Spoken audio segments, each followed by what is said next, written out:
आयुक्त प्रशासन मुर्दाबाद मुर्दाबाद मुर्दाबाद। छात्र एकता जिंदाबाद जिंदाबाद जिंदाबाद। छात्र एकता जिंदाबाद जिंदाबाद जिंदाबाद। देखिए, ये सभी के सभी बच्चे कुरुक्षेत्र विश्वविद्यालय के MBA 5 ईयर के स्टूडेंट्स हैं।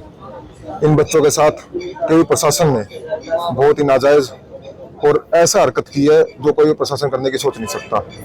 जो बच्चे पेपर के अंदर 40-40 सीट भरकर आ रहे थे, उन बच्चों को 0 नंबर देने का काम कोई प्रशासन ने किया। उसके बाद बच्चों से मांग की गई कि आप रिवेल के फॉर्म भरिए, और रिवेल के फॉर्म भी आप अपनी जेब से पैसे देकर भरिए। उसके बाद जब उन बच्चों ने रिवेल के फॉर्म भरे तो उन बच्चों को पास कर दिया गया। ये साफ साफ ये दर्शाता है कि केयू प्रशासन दिन प्रतिदिन सिर्फ वसूली का अड्डा बनता जा रहा है।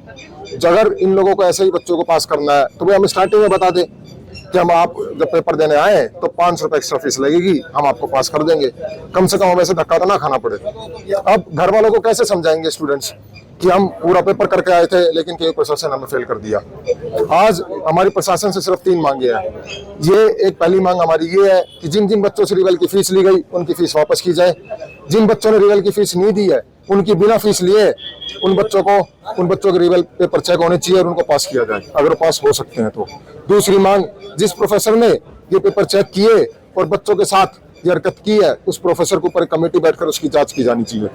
और तीसरी मांग कि जब पेपर चेक हो तो बच्चों के सामने पेपर चेक होने चाहिए, उस कमेटी के अंदर बच्चे भी इन्वॉल्व हों। कितने बच्चे फेल किए हैं? देखिए, 4th ईयर के अंदर 20 बच्चे के आसपास फेल किए गए हैं। इसके अलावा 3rd ईयर में भी 15-20 बच्चे हैं। बच्चे ऐसे भी हैं जो 37 सीटें भरकर, 38 सीटें भरकर, 40 सीटें भरकर जा रहे हैं। फिर उनको नंबर दे रखे हैं, किसी को 0, किसी को 1, किसी को 2, ऐसे नंबर दे रखे हैं। अगर ऐसे चलता रहा तो दिन दूर नहीं है जब केयू प्रशासन जो आज 3500 नंबर पर आकर खड़ा हुआ था वो लुढ़क कर वापस 85 नंबर पर चला जाएगा। केयू प्रशासन जो सरकारी यूनिवर्सिटी है उसको प्राइवेट यूनिवर्सिटी बदलने में कोई कसर नहीं छोड़ रहे हैं। कौन से डिपार्टमेंट के बच्चे थे? ये 5 ईयर MBA के डिपार्टमेंट इंस्टीट्यूट ऑफ मैनेजमेंट के बच्चे हैं। तो प्रशासन से कोई प्रोफेसर या कोई अधिकारी आपसे मिलने के लिए आ रहा है? देखिए, कितनी मैं कहूँगा बहुत ही अजीब बात है कि हम लोगों के यहाँ बैठे हुए कम से कम 20 मिनट से ज्यादा हो चुके हैं, लेकिन इन लोगों का कहना है कि साहब मीटिंग में है। भाई, ऐसी कौन सी मीटिंग है जो बच्चों से ज्यादा जरूरी हो गई? ऐसी कौन सी वो बात कर रहे हैं जो बच्चों के हित में नहीं है? और अभी मेरे पास कुछ लोग आए और आकर मेरे से कहते हैं कि आप और अपने साथ 2-3 बच्चों को लेकर अंदर चलिए, हम अंदर ऑफिस के अंदर बैठ के बात करेंगे। क्यों भाई? जब ये बच्चे मेरे साथ आए हैं, जब इन बच्चों के साथ आया हूँ तो ये सबके सामने बात होगी ना, अकेले में क्यों बात होगी? दूसरी बात, इनका अभी DSW, dean of academic affairs, CSO हमारे पास कोई बातचीत करने के लिए नहीं आया है। अगर इनको ये लगता है कि भाई बच्चे 2 घंटे यहाँ बोलकर चले जाएंगे तो ऐसा बिल्कुल नहीं है। हम यही गद्दे मंगाकर और पूरी रात बैठने का भी काम करेंगे। तो इससे पहले आपने कोई ज्ञापन के जरिए कोई आप मांग रखी थी इनसे? 5th ईयर वाले बच्चों ने अपने डायरेक्टर से बात की थी। मैं भी डायरेक्टर से बात करने गया था, इस मैटर में किसी और मैटर में डायरेक्टर से बात करने गया था। डिप्टी डायरेक्टर है, राजन सर है, उनसे जब मैं बात करने गया तो उनकी भाषा हमें समझ में नहीं आती। उन्होंने लास्ट टाइम जब मैं उनसे किसी और मैटर में बात करने गया तो उनकी वर्डिंग ये थी कि बाहर से लकड़ी उठा ला और मेरे सर पे मार, गन जाऊं, जल्दी मर जाऊंगा।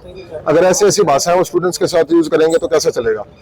आप बताइए, अगर ऐसी भाषा को डायरेक्टर हमसे यूज कर रहा है तो हम कैसे उनसे दोबारा बात करने के जाएं? फिर तो हमें इन्हीं के पास आना पड़ेगा ना, विजी साहब के पास। आपका नाम? मेरा नाम पुष्पेंद्र यादव है। सर नमस्कार, मैं इंस्टीट्यूट ऑफ मैनेजमेंट स्टडीज़ का एक होनहार स्टूडेंट हूँ। मैं नहीं, मेरी सारी क्लास होनहार है। तो सर ऐसे हुआ हमारे साथ, हमारी टीचर ने हमें काफ़ी अच्छे से, एक सब्जेक्ट है management science IMS 802 to be very specific, वो हमें पढ़ाया।